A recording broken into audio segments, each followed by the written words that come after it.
Hi guys, welcome to Food Satisfaction. Today is a very special day. We're making a flourless chocolate cake, and this is our family's absolute favorite. If you try it, it's gonna be the best cake you've ever had. It's easy, it's fast, and it's really delicious. So it's flourless, so there's one ingredient less than the normal. The ingredients are 1 cup of butter and 8 ounces of chocolate in here melted. So that seems to be a lot of butter, but it's a big cake. A lot of people are going to be eating it. So 1 cup of butter and 8 ounces of dark chocolate. I use some of the Chippets here, 70% cocoa, or the Baker's 70% cocoa, or both together. Whatever you have works. I've done it with less dark chocolate. Still tastes good, but it's a bit more on the sweet side.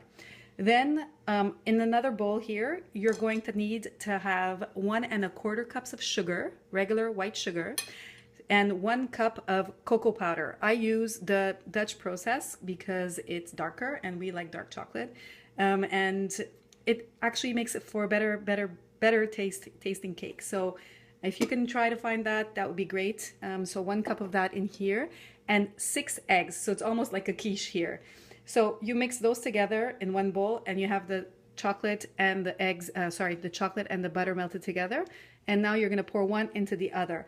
I also like to add a little bit of sea salt. I'll put a pinch of it in here and then I'll put a little bit on top before I bake it. I'll show you that next. Okay, so let me mix all these together and I'll come to you while we're pouring it into the cake pan afterwards. Hi guys, so welcome back. So like I said, I mixed the two mixtures together and now I put it in a 10-inch spring form pan. The one that has the little spring clip over here on the side, so it'll be easy to take off afterwards. So I greased my pan, I put parchment paper on the bottom, and that way we don't have any mishaps at the end. As you could see, now I'm going to put some salt, the thick, the big crystals, okay? I just grinded the salt, and then I will put it all over the top. You could see all the crystals, and that way when they bite into this chocolate, dark chocolate, they get a little bit of salt. Now I've done this cake with cayenne pepper as well. That worked out really well. Some peppermint for the Christmas time. That was nice. I wanted to try hazelnut. You could put some hazelnut essence in there, or just pistachios and crumble some pistachios on top. That would also work. So really is a good base for everything. So as you can see, it's a fair amount of salt on top. Don't be afraid because the chocolate is very dark.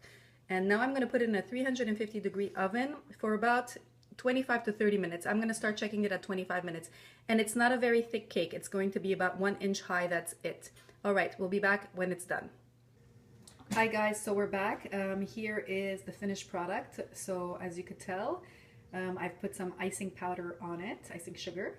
And it's not a very thick cake, right? So I don't know if you could see. It's there you go. Not so thick, but it's very pretty with the icing powder on it. And you can also put cocoa powder on it if you prefer. But we have this usually exactly like this with a side of raspberry coulis that I make. I take frozen raspberries and I just warm them up on the stovetop and pass a little emulsion blender, I think that's what it's called, in it, and then makes a nice little raspberry sauce.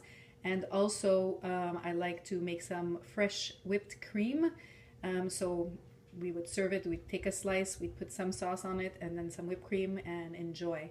So I hope you try it out. It's really delicious. It smells awesome in here when we walked in, and you know, the cake was ready, had been sitting cooling down. Only put the icing sugar when it's cooled down. So I'm about to have my beautiful wife's flourless chocolate dark chocolate cake with some low-fat whipped cream. Yeah, right. And some raspberry sauce. You ready?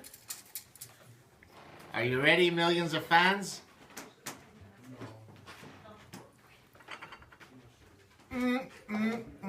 You wish you were me. Cheers. Cheers.